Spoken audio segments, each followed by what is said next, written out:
Yak at talaga namang nagsisi na si Senador Lito Lapid sa kanyang mga pagsisinungaling patungkol mismo sa Pogo issue na laging ipinaparatang sa kanya at laging tinatanong ng masa at sa Senado mismo. Ngayon matutunghayan natin kung bakit siya nagsinungaling. Halata kasi sa pagmumukha niya na feeling guilty siya at mismo marami siyang kasamahan dito. Dahil ang mga ganitong korporasyon ay hindi lamang iisang taong nagmamayari.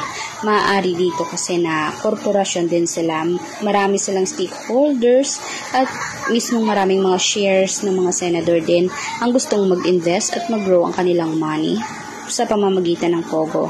Dahil katulad na lamang sa ilang mga flashback na balita ni ex-president na si Rodrigo Duterte na mismo nakatulong umano ang Pogo sa bansa dahil sa mga pera nga naikuha nila dito at naging pondo umano ng bansang Pilipinas. Naniniwala ba kayo na nakakatulong ito?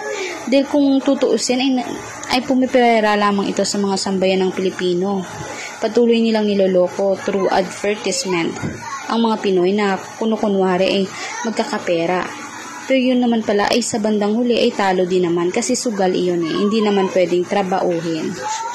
Kaya nga mga kanadesen, alam naman natin na ngayon na nalilink marami sa mga senador ang mismong naging Pogo owner na o mismong may-ari din at may share sa Pogo Corporation. Isa na nga rito si Lito Lapid. Anong masasabi niya dito? Naniniwala ba kayo na magagawang lokohin ni Senator Lito Lapid ang mga mamamayang Pilipino? I-komento niyo sa baba ang inyong mga sagot at huwag kalimutan mag-subscribe, i-like at i-share ang ating videos in public. Salamat mga kanadisan.